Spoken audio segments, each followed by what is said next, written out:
C'est le moyen de transport le plus prisé dans la capitale économique. Le transport par mototaxi. Douala compte pas moins de 800 000 chauffeurs de mototaxi. Ces derniers restent en moyenne près de 10 heures par jour, assis près du réservoir de leur engin, sous un soleil accablant. Plusieurs d'entre eux sont loin d'imaginer les conséquences de cette position prolongée sur leur santé.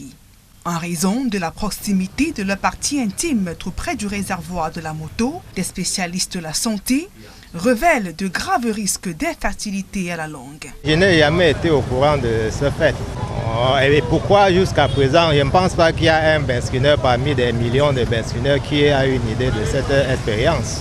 On connaît que faire le travail, on tourne pour chercher l'argent. Quelques chauffeurs avertis que nous avons rencontrés semblent avoir compris la dangerosité d'une telle exposition pour leurs organes génitaux. Certains, judicieusement, pour se protéger, recouvrent le moteur d'un tissu non pour limiter les risques sur les testicules. Mais là encore, la technique c'est pour bien s'asseoir lors de la suchage, communément appelé bâchement, et limiter l'évaporation du carburant. Puisque quand on n'est pas mis, ça chauffe le testicule. Puisque c'est un truc en métal, du coup ça chauffe le carburant, ça s'évapore, ça finit rapidement.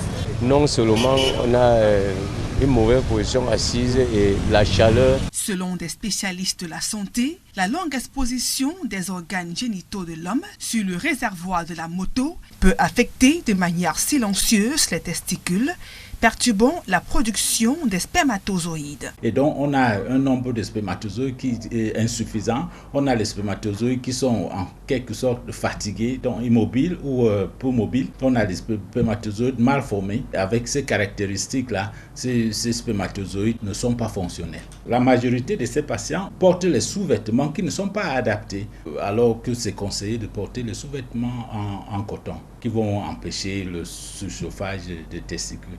Le docteur Ekané note avec regret que dans la vague de patients arrivant ces dernières années en consultation en service d'urologie pour troubles d'infertilité, une bonne partie sont des jeunes âgés entre 35 et 40 ans exerçant l'activité de mototaxi, d'où l'urgence d'une prise de conscience. Je crois qu'il serait utile qu'on puisse regarder en profondeur ce phénomène-là et peut-être prendre les mesures au niveau national qui vont en quelque sorte contrôler ce problème.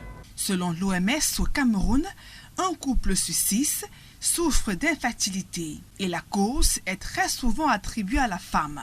Pourtant, le tiers des cas d'infertilité est d'origine masculine.